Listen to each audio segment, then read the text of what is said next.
It's a time for package from China. Hey, welcome back to the channel. It's awesome that you're tuning in. So in today's video, we are going to talk about the game console Play with Passion. It's the new 7-inch handheld and there are some new developments with the 7-inch handhelds. And we were complaining, or better said, I was complaining about the D-pad for example, and they finally fixed the problem.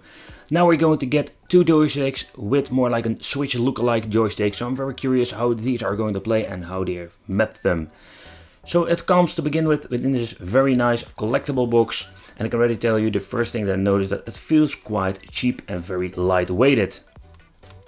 Alright, so in the box we are going to get, of course, the device itself. What is very strange, they are saying that you're going to get a 64GB storage, but it's basically 2 times 32 gigabytes. We're having the basic toilet paper manual, as you can see, nothing really special.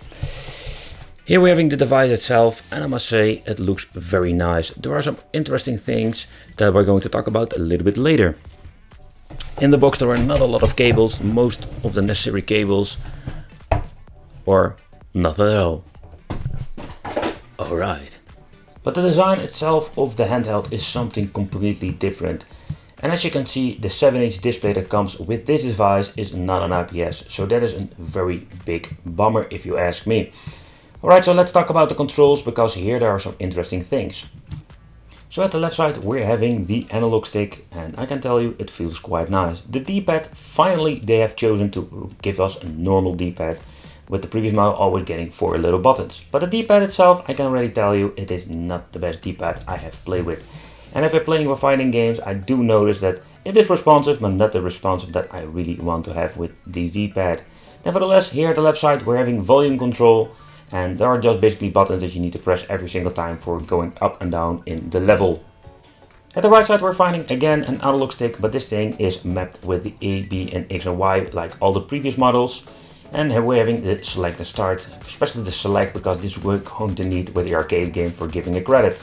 They also fixed the problem with the shoulder buttons. We're having 4 shoulder buttons now. We have a headphone out, a Type-C for charging, the on and off switch, the input for the CF card, and we're having an HDMI out. And that is something that is pretty unique with these devices, because the HDMI is something you don't see very often. Most of them have this very crappy AV out signal.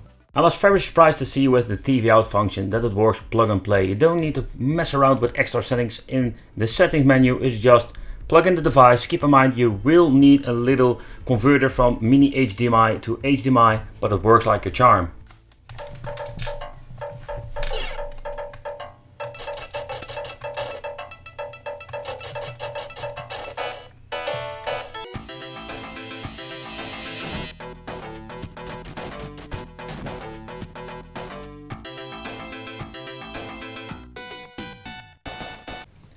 And if you're looking at the back of the system, they improved 2 things. First of all, they give it a little bit more curve, and as you can see over here, and it will give you a better grip on playing. And the other thing is we're finally having 2 speakers, and I can tell you, they sound not bad at all.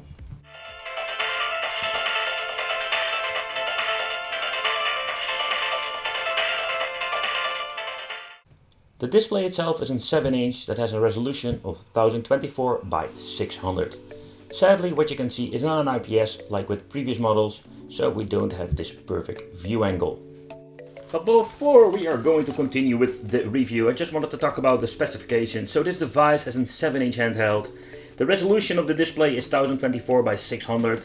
It is running on a quad-core A7 that is clocked at 1.3 GHz. The storage capacity is 64GB divided over 2 32GB SD cards. 400 milliamp battery life, so it will give you a couple of hours, most time around 2-3 hours, what I understand of. And of course we're having the HDMI 1080p solution now. Like the G1000 mini arcade machine, this device runs on Linux. It has support for many simulators. Here we're having the top row that are more like the quick shortcuts. It's always strange that they add these, but you can't change them out, and if the file behind it gets lost, you have a dead link and you can't use it anymore. We're having the game option. Let's check this first. Here you can see we're having CPS, Famicom, Game Boy Advance Color and Classic, Mega Drive, PlayStation 1 and Super Famicom. Here we're having the option for listening to music, watch a pretty picture, and here we have the option to watch some videos. The browse function is just if you want to remove something from the system, you can do it over here. We're having settings, Language, theme, this is basically the display that goes out more like the screensaver, backlight settings, key tune, so if you want to change the tune itself, you can do that too. This sounds a little bit better. And here we have to restore default settings, and here's some information about the system. As you can see, this is version number 1 when making this video. When it comes to the games and the system itself, you can remove the SD card, but it was also very strange. This device runs on Linux, and you can see when booting it up without an SD card, you're going to get something completely different. It still will boot up the system itself, but as you can see over here, we have a completely new layout. Select and start at the same time, like with the G1000, we can do in quick load and quick save.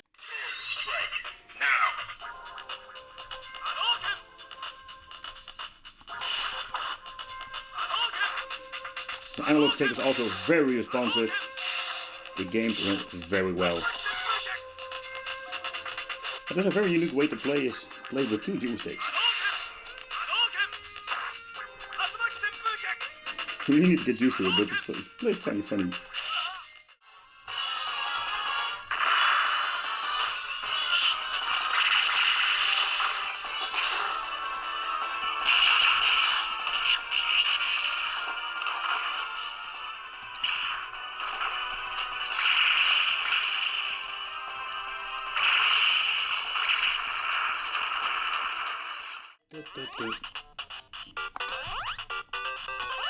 Okay, the jump button right here, turbo button.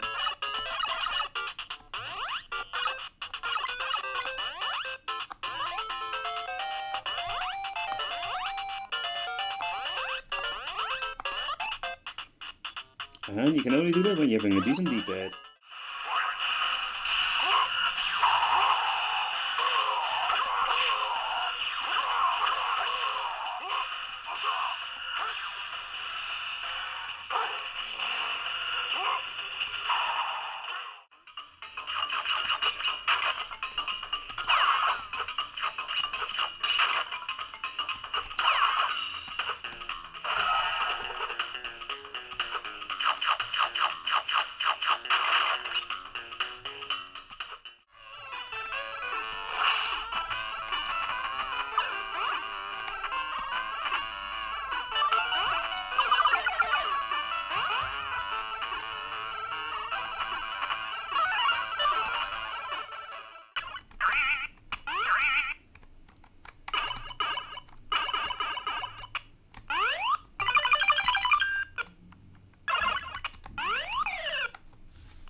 Alright, so for the final conclusion of this, let's say PS7000, the game console with Play With Passion, I can say that I was very surprised to see what are we going to get.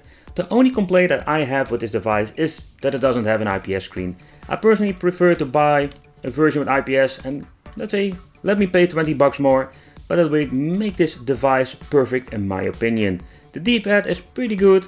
The dual analog stick is it's pretty pointless in my opinion, but still, for what we're going to get, it's not bad at all. I really like it, and don't get me wrong, even without the IPS display, it looks pretty good. The D-pad is nice, and overall, I think this handheld can be one of my favorites. So yeah, let me know in the comments what do you think of this. But I thank you for watching. Consider subscribing because we have a lot of great stuff coming up for the channel to review, and I will see you in the next video.